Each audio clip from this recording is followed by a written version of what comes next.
हरि ओम। गुरुर्ब्रह्मा गुरुर्विष्णु गुरुदेवो महेश्वरा, गुरु साक्षात् परब्रह्म तस्मै श्री गुरुवे नमः। आदौ देवकी देवगर्भजननं गोपीगिरिवर्धनं मायापूतन जीवतापहरणं गोवर्धनोद्धारणं कंसच्छेदनकौरवादिहननं कुन्तीसुतापालनम् एतत् श्रीमद्भागवतं पुराणकथितं श्रीकृष्णलीलामृतं निगमकल्पतरोर्गलितं फलं शुकमुखाद्रवमृतसंयुतं पिबत भागवतं रसमालया मुहुरहो रसिका भुवि भावुकाः। भगवान श्री कृष्णचंद्र भगवान के नारायण जी के चरण कमलों में नतमस्तक होकर के गुरु श्री वेद व्यास जी, गुरु श्री माधवाश्रम जी, गुरु श्री सुखदेव जी महाराज, गुरु श्री सुत जी महाराज, गुरु श्री नारद जी महाराज जी के चरण कमलों में नतमस्तक होकर के मैं ये श्रीमद् भागवत महापुराण के सप्तम स्कंद का प्रथम अध्याय पढ़ने जा रहा हूँ, जो इस प्रकार है। आज का प्रसंग है नारद युधिष्ठिर संवाद और जय विजय की कथा। राजोवाच समाप्रिया सुहृद ब्रह्मन् भूतानं भगवान् स्वयं इन्द्रियार्थे कथं दैत्यान् बधीद विषमो यथा न यास्यार्था सुरगणे साक्षन् निःश्रेयसात्मना नैवासुरेभ्यो विद्वेषो नो वेग चागुणसहि इदं न सुमहाभाग नारायण गुणान् प्रति संशया सुमहाजातस्तद्भवान् हेतुम् अर्हति। राजा परीक्षित ने पूछा, भगवान तो स्वभाव से ही भेदभाव से रहित हैं, सम हैं, समस्त प्राणियों के प्रिय और सुहृद हैं।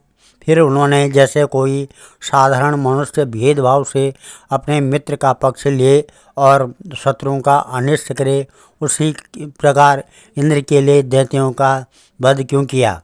वे स्वयं परिपूर्ण कल्याण स्वरूप हैं, इसलिए उन्हें देवताओं से कुछ लेना देना नहीं है तथा निर्गुण होने के कारण दैत्यों से कुछ बैर विरोध और उद्वेग भी नहीं है। भगवत प्रेम के सौभाग्य से संपन्न महात्मन हमारे चित्त में भगवान के समत्व और आदि गुणों के संबंध में बड़ा भारी संदेह हो रहा है। आप कृपा करके उसे बताइए। श्री शुकवाच साधु पृष्ठं महाराज हरिश्चरितम् अद्भुतं यद भागवतम् आत्मं भगवद्भक्तिवर्धनं ज्ञेते परमं पुण्यं ऋषिभिर्नारदादिभिः नत्वा कृष्णाय मुनये कथयिष्ये हरि कथम्। निर्गुणोऽपि या जो अव्यक्तो भगवान प्रकृति पर स्वमाया गुणम् आविश्य बाध्य बाधा कथं गता सत्यं रजस्तमम् इदं प्रकृतेर्नात्मनो गुणा न तेषां युगपद् राजन् ह्रासा उल्लास एव वा। जय काली तो सत्वस देवर्षिन् रजसो सुरान् तमसो यक्ष रक्षांसि तत्कालानुगुणो भजते ज्योतिरादि रिवा भाति संगतान् विविच्यते विदन्त्यात्मानम् आत्मस्थं मथित्वा कवयो ततः यदा शिक्षु पर आत्मनो परो रजस्तस्त्वेष पृथक् स्वमायया शतं विचित्रासु हरिरं सुरीश्वरा शैष्यमाणास्तम इरयत्यसो कालं चरन्तं सृजति स आश्रयं प्रदानपुंभ्यं नरदेव सत्कृता य एष राजानपि काल ईशिता सत्वं सुरानीकमिवेदयत्यथा तत्प्रत्यानिकान् सुरान् सुरप्रियो रजस्तमस्कान् प्रमिणोतिरुत्स्रवा अत्रैवोदाहृता पूर्वम् इतिहासं सुरर्षिणां प्रीत्यामः कृतो राजन् पृच्छते जातशत्रुवे दृष्ट्वा महाद्भुतं राजा राजसूये महाकृतो वासुदेवे भगवती सायुज्यं चेद्भुभुजु तत्रासीनं सुरऋषि राजा पाण्डुसुता कृतो प्रपच्छ विस्मता मना मुनीनां शृण्वतामिदम्। श्री सुखदेव जी ने कहा, महाराज, भगवान के अद्भुत चरित्र के संबंध में तुमने बड़ा सुंदर प्रश्न किया, क्योंकि ऐसे प्रसंग प्रहलाद आदि भक्तों की महिमा से परिपूर्ण होते हैं, जिसके श्रवण से भगवान की भक्ति बढ़ती है। इस परम पुण्यमय प्रसंग को नारद आदि महात्मागण बड़े प्रेम से गाते रहते हैं। अब मैं अपने पिता श्री कृष्ण द्वैपायन मुनि को नमस्कार करके इस भगवान की लीला कथा का वर्णन करता हूँ। वास्तव में भगवान निर्गुण, अजन्मा, अव्यक्त और प्रकृति से परे हैं।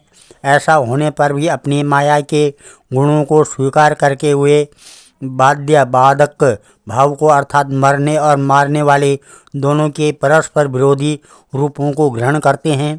सत्वगुण, रजोगुण और तमोगुण ये प्रकृति के गुण हैं, परमात्मा के नहीं। परीक्षित, इन तीनों गुणों की भी एक साथ ही घटती बढ़ती नहीं होती है।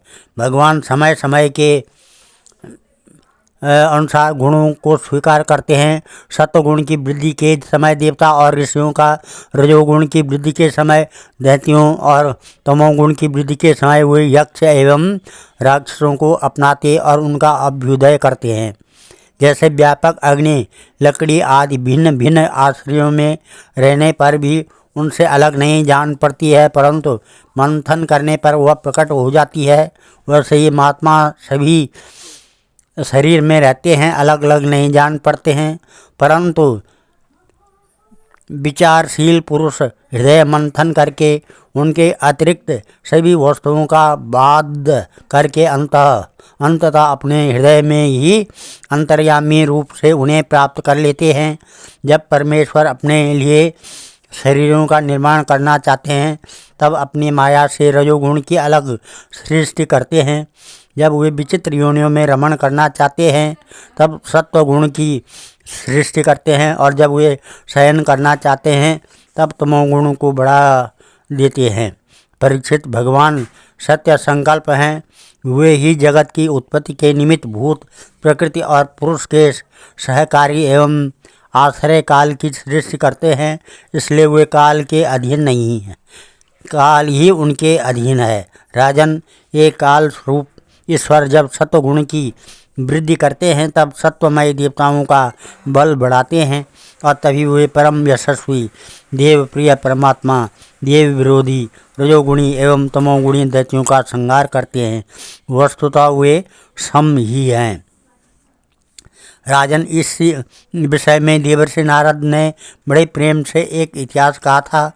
वह उस समय की बात है जब राजसूय यज्ञ में तुम्हारे दादा युधिष्ठिर ने उनसे इस संबंध में एक प्रश्न किया था। उस महान राजसूय यज्ञ में राजा युधिष्ठिर ने अपनी आँखों के सामने बड़ी आश्चर्यजनक घटना देखी कि चेदीराज शिशुपाल सबके देखते देखते भगवान श्री कृष्ण में समा गया। वहीं देवर्षि नारद भी बैठे हुए थे। इस घटना से आश्चर्यचकित होकर राजा युधिष्ठिर ने बड़े बड़े मुनियों से भरी हुई सभा में उस यज्ञ मंडप में ही देवर्षि नारद से यह प्रश्न किया। युधिष्ठिर ने पूछा, ओहो अत्य अद्भुत हे तद्दुर्लभ कांति नामपि वासुदेवी परे तत्वे प्राप्तिश्चेदस्य विद्वषा एतद् वेदितुम् इच्छामः सर्व एव वयं मुने भगवन् निन्दया वेनो द्विजेस्ता तमस्पातिता दम घोषा सुता पापा आरभ्य कलभाषणात् संप्रत्यमर्षिं गोविंदे दन्तवक्त्रस्य दुर्मति सपतो रसकृत विष्णु यद ब्रह्म परम अव्ययम चित्रो न जातो जीवायां नान्दा विविशतुस्तुमा कथं तस्मिन् भगवती दुर्वग्राहधामनि पश्यतां सर्वलोकानां लयम् ईयुतुरञ्जसा एतत् भ्राम्यते ते मे बुद्धिर दीपाश्रेव वायुना।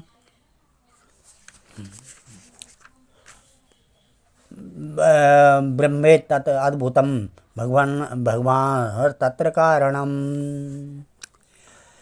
इस प्रकार से युधिष्ठिर ने पूछा, ओहो, यह तो बड़ी विचित्र बात है। परम तत्व भगवान श्री कृष्ण में समा जाना तो बड़े बड़े अनन्य भक्तों के लिए भी दुर्लभ है। फिर भगवान से द्वेष करने वाले शिशुपाल को यह गति कैसे मिली?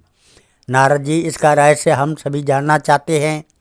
पूर्व काल में भगवान की निंदा करने के कारण ऋषियों ने राजा बेन को नरक में डाल दिया था। यह दमघोष का लड़का पापात्मा शिशुपाल और दुर्बुद्धि दंतवक्त्र दोनों ही जब से तुतलाकर बोलने लगे थे तब से अब तक भगवान से द्वेष ही करते रहे हैं। अविनाशी परब्रह्म भगवान श्री कृष्ण को ये पानी पी पी कर गाली देते रहे हैं, परंतु इसके फलस्वरूप न तो इनकी जीभ में कोढ़ ही हुआ और न इन्हें घोर अंधकारमय नरक की ही प्राप्ति हुई। प्रत्युत जिन भगवान की प्राप्ति अत्यंत कठिन है, उन्हीं में ये दोनों सबके देखते देखते अनायास ही लीन हो गए। इसका क्या कारण है? हवा के झोंकों से लड़खड़ाती हुई दीपक की लौ के समान मेरी बुद्धि इस विषय में बहुत आगा पीछा कर रही है। आप सर्वज्ञ हैं, अतः इस अद्भुत घटना का रहस्य समझाइए। श्री सुखदेव जी कहते हैं, राजस्तद्वचा आकर्ण्य नारदो भगवान ऋषि तुष्ट प्राह तमाभाष्या शृण्वता हस्तद सत्कथा। श्री सुखदेव जी कहते हैं, सर्वसमर्थ देवर्षि नारद राजा के ये प्रश्न सुनकर बहुत प्रसन्न हुए। उन्होंने युधिष्ठिर को संबोधित करके भरी सभा में सबके सुनते हुए यह कथा कही।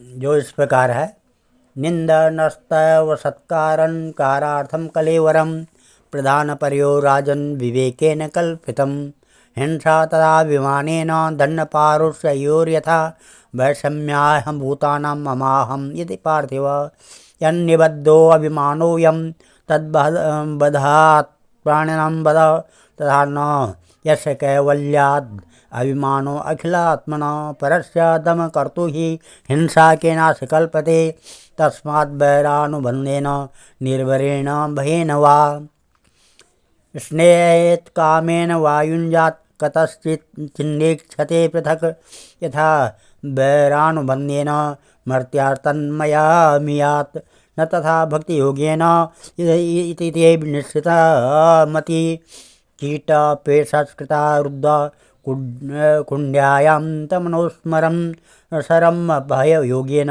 विन्दते तत्स्वरूपताम् एवं कृष्णे भगवती माया मनुज ईश्वरे वैरेण पूतपां मानं स्तमानो पुरचिन्तया कामाद् द्वेषाद् भयात् स्नेहाद् यथा भक्तेश्वरमन आविश्य तदगं हित्वा भवस्तद्गति गतः गोप्यकामाद् भयात् कंसो द्वेषाच्चेदादयो नृपा सम्बन्धात् कृष्णया स्नेहाद् यूयं भक्त्या वयं विभो कतमोऽपि न वेन स्यात् पंचानां पुरुषं प्रति तस्मात् केनोप्यपायेन मनः कृष्णे निवेशयेत् मातृस्वशयो वश्चेद्यो दंडवक्तस्य पाण्डव पार्षदो प्रवरो विष्णुर्विप्रशापात् पदाच्युतो।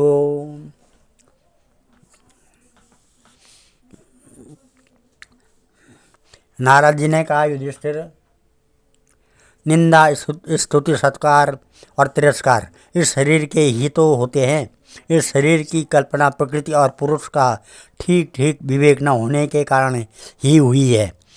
जब इस शरीर को ही अपना आत्मा मान लिया जाता है तब यह मैं हूँ, यह मेरा है, ऐसा भाव बन जाता है। यही सारे भेदभाव का मूल है। इसी के कारण ताड़ना और दुर्वचनों से पीड़ा होती है। जिस शरीर में अभिमान होता है कि वह मैं हूँ, उस शरीर के वध से प्राणियों को अपना वध जान पड़ता है, किंतु भगवान में तो जीवों के समान ऐसा अभिमान है नहीं, क्योंकि वे सर्वात्मा हैं, अद्वितीय हैं। वे जो दूसरों को दंड देते हैं वह भी उनके कल्याण के लिए ही क्रोधवश अथवा द्वेषवश नहीं है। तब भगवान के संबंध में हिंसा की कल्पना तो की ही कैसे जा सकती है। इसलिए चाहे सुदृढ़ बैर भाव या बैरहीन भक्ति भाव से, भय से, स्नेह से अथवा कामना से कैसे भी हो, भगवान में अपना मन पूर्ण रूप से लगा देना चाहिए। भगवान की दृष्टि से इन भावों में कोई भेद नहीं है। युधिष्ठिर, मेरा तो ऐसा दृढ़ निश्चय है कि मनुष्य बैर भाव से भगवान में जितना तन्मय हो जाता है उतना भक्ति योग से नहीं होता है। भृंगी कीड़े को लाकर भीत पर अपने छिद्र में बंद कर देता है और वह भय तथा उद्वेग से भृंगी का चिंतन करते करते उसके जैसा ही हो जाता है। यही बात भगवान श्री कृष्ण के संबंध में भी है। लीला के द्वारा मनुष्य मालूम पड़ते हुए वे सर्वशक्तिमान भगवान ही तो हैं। इनसे बैर करने वाले भी इनका चिंतन करते करते पाप रहित होकर इन्हीं को प्राप्त होंगे। एक नहीं अनेकों मनुष्य काम से, द्वेष से, भय से और स्नेह से अपने मन को भगवान में लगाकर एवं अपने सारे पाप धोकर उसी प्रकार भगवान को प्राप्त हुए हैं जैसे भक्त और भक्ति से। महाराज गोपियों ने भगवान से मिलन के तीव्र काम अर्थात प्रेम से, कंस ने भय से, शिशुपाल, दंतवक्त्र आदि राजाओं ने द्वेष से, यदुवंशियों ने परिवार के संबंध से, तुम लोगों ने स्नेह से और हम लोगों ने भक्ति से अपने मन को भगवान में लगाया है। भक्तों के अतिरिक्त जो 5 प्रकार के भगवान का चिंतन करने वाले हैं उनमें से राजा बेन की तो किसी में भी गणना नहीं होती है, क्योंकि उसने किसी भी प्रकार से भगवान में मन नहीं लगाया था। सारांश यह है कि चाहे जैसा हो अपना मन भगवान श्री कृष्ण में तन्मय कर देना चाहिए। महाराज, फिर तुम्हारे मौसेरे भाई शिशुपाल और दंतवक्त्र दोनों ही विष्णु भगवान के मुख्य पार्षद थे। ब्राह्मणों के शाप से इन दोनों को अपने पद से अच्युत होना पड़ा था। युधिष्ठिर अच्युत होना पड़ा था। युधिष्ठिर कीदृशी कशवाशापो हरिदासाभिर्मर्शन आश्रद्धेव इवा भाति हरेकांतिराम भव देहेन्द्रियासुहीनानां वैकुंठापुरवासिनां देह संबंधम एतद्दाख्यम अतो मर्हसि। श्री युधिष्ठिर जी कहते हैं कि नारद जी, भगवान के पार्षदों को भी प्रभावित करने वाला वह शाप किसने दिया तथा वह कैसा था? भगवान के अनन्य प्रेमी फिर जन्म मृत्युमय संसार में आए, यह बात तो कुछ अविश्वसनीय सी मालूम पड़ती है। वैकुंठ के रहने वाले लोग प्राकृतिक शरीर, इंद्रिय और प्राणों से रहित होते हैं। उनका प्राकृतिक शरीर से संबंध किस प्रकार हुआ, यह बात आप अवश्य सुनाइए। नारद जी कहते हैं, एकदा ब्राह्मणा पुत्रा विष्णुलोकम यदीक्षया सनंदानादयो जगमुश्चरन्तो भुवनत्रयम् पंचखड़ायनार्भावहं पूर्वेषाम् अपि पूर्वजा दिवासस शिशुन्मत्वा द्वासोतान् प्रत्यसेदताम् अर्षपणकुपिता एवं युवां वांसं न चारता रजस्तमोभ्यां रहिते पादमूल्ये मधुदुषा पापिष्ठम् आसुरीयोनि बालिशो यातमास्वता एवं सप्तो स्वभावनात् पतन्तो ते कृपालुभिः प्रोक्तो पुनर्जन्माभिर्त्रिभिर्लोकाय कल्पताहं जज्ञाते तो दिते पुत्रो दैत्यदानववन्दितो हिरण्यकाशिपूज्येष्ठो हिरण्याक्षो अनुजस्ततः हतो हिरण्याकाशिपुर्हरिणं सिंहरूपेण हिरण्याक्षो धरो द्वारे बिभ्रता शोकरं वपुः हिरण्यकाशिपुपुत्रं प्रह्लादं केशवप्रियं जिंगासुर करुणाना यातना मृत्यु हेतुवे सर्वभूतात्मभूतं तं प्रशान्तं समदर्शनं भगवते स्पष्टं नाशक्रोधान्तो उद्यमे ततसो राक्षसो जातो केशिन्यां विश्वसुतो रावणो कुम्भकर्णस्य सर्वलोकोत्पतापनो तत्रापि राघवो भूत्वा निहंसापमुक्तये रामवीर्यं शोषसि त्वं मार्कण्डेयामुखात् प्रभो तावेव क्षत्रियो जातो मातृश्वासनात्मजो तव अधुना शापानि मुक्तो कृष्णचक्रहतां यशो वैरानुबन्धा तीव्रेण ध्यानेनाच्युतसां प्रतां नीतो पुनर्हरे पार्श्वं जगमतो विष्णु पार्षदो। इस प्रकार से नारद जी कहते हैं, ने कहा ये एक दिन ब्रह्मा के मानस पुत्र सनकादि ऋषि तीनों लोकों में स्वच्छंद विचरण करते हुए वैकुंठ में जा पहुँचे। यूँ तो वे सबसे प्राचीन हैं, परंतु जान पड़ते हैं ऐसे मानो 5-6 वर्ष के बच्चे हों।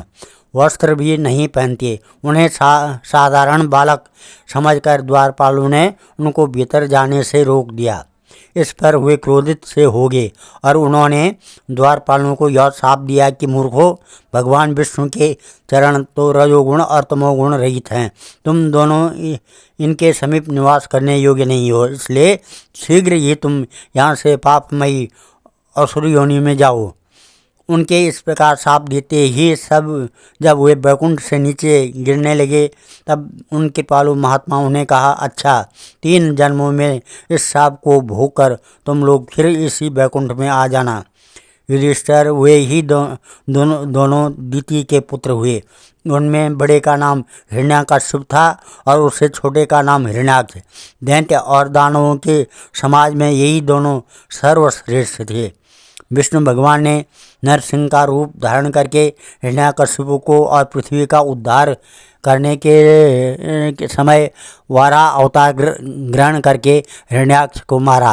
हिरण्याकश्यप ने अपने पुत्र प्रहलाद को भगवत प्रेमी होने के कारण मार डालना चाहा और उसके लिए उन्हें बहुत सी यातनाएं दी, परंतु प्रहलाद सर्वात्मा भगवान के परम प्रिय हो चुके थे, समदर्शी हो चुके थे। उनके हृदय में अटल शांति थी। भगवान के प्रभाव से वे सुरक्षित थे, इसलिए तरह तरह से चेष्टा करने पर भी हिरण्याकश्यप उनको मार डालने में समर्थ न हुआ।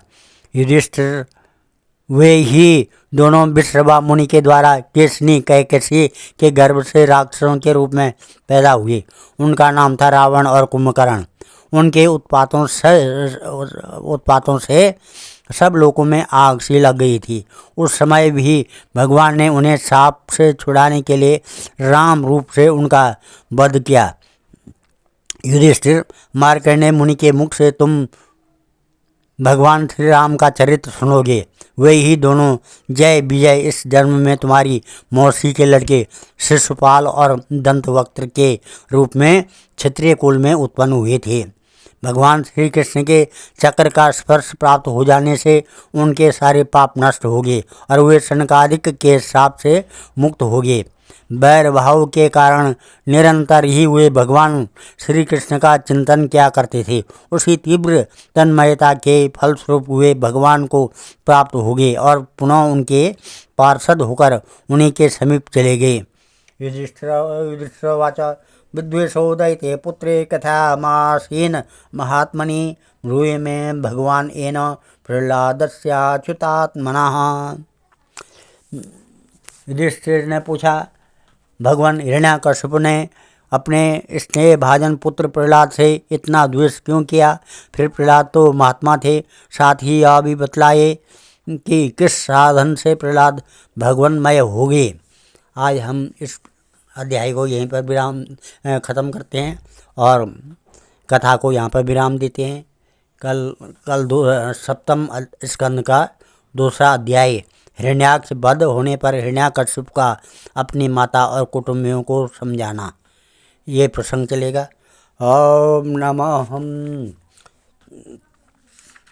श्रीकृष्ण गो भजे भजे कमण्डनं समस्त पापखण्डनं स्वभक्तचित्तरञ्जनं सदैव नन्दनन्दनं सुपिच्छगुच्छमस्तकं सुनादवेणुहस्तकम् अनङ्गरङ्गसागरं नमामि कृष्णनागरं मनोजगर्वमोचनं विशाललोललोचनं विदूतगोपशोचनं नमामि पद्मलोचनं करारविन्दभूधरं स्मृतावलोकसुन्दरं महेन्द्रमानधारणं नमामि कृष्णवारणं कदम्बसूर्णकुण्डलं सुचारुगण्डमण्डलं भुजाङ्गनकवल्लभं नमामि कृष्णदुर्लभं यशोदया समोदया स गोपया स नन्दया युतं सुखैकदायकं नमामि गोपनायकं सदैव पादपङ्कजं मदीयमानसे निजं ददानमुत्तमालकं नमामि नन्दबालकं समस्तदोषशोषणं समस्तलोकपोषणं समस्तगोपमानसं नमामि नन्दलालसा भो वरावतारकं भवाब्धिकर्णधारकं यशोमती किशोरकं नमामि चित्तचौरकं दृगन्तकान्तिभङ्गिनां सदा सदालिसंज्ञिना दिने दिने नवं नवं नमामि नन्दसम्भवं गुणाकरं सुखाकरं कृपाकरं कृपापरं सुरदुषेनिकन्दनं नमामि गोपनन्दनं नवीनगोपनागरं नवीनकेलिलम्पटं नमामि मेघसुन्दरं तडित्प्रवालसत्पटम् समस्तगोपनन्दनं हृदम्बुजेकमोदनं नमामि कुञ्जमध्यगं प्रसन्नभानुशोभनं निकामकामदायकं दृगन्तचारुसायकं रसालवेणुगायकं नमामि कुञ्जनायकं विदग्धगोपिकामणोज्ञतल्पसायिनं नमामि कुञ्जकानने प्रविद्यवह्निपानीयं किशोरकान्तिरञ्जितं दृगज्जनं सुशोभितं गजेन्द्रमोक्षकारिणं नमामि श्रीविहारिणं यदा तदा यथा तथा तथैव कृष्णसत्कथा मया सदैव गीयतां तथा कृपा विधीयतां प्रमाणिकाष्टकाद्वयं जपत्यदित्ययः पुमान् भवेत्सनन्दनन्दने भवे भवेषु भक्तिमान्। ओम श्रीमद्शंकराचार्य विरचितं श्रीकृष्णाष्टकं नमः। मां नमः श्रीकृष्णाष्टकं नमः। ओम ध्येयं सदा परिभवन्नमविष्टदोहं तीर्थात्पदं शिवविरञ्जनुतं शरण्यं भृत्यात्यहं प्रणतपालभवाब्धिपोतं वन्दे महापुरुषते चरणारविन्दं। सर्वे भवन्तु सुखिनः, सर्वे सन्तु निरामया, सर्वे भद्राणि पश्यन्तु, मा कश्चित् दुःखभाग् भवेत्। धन्यवाद।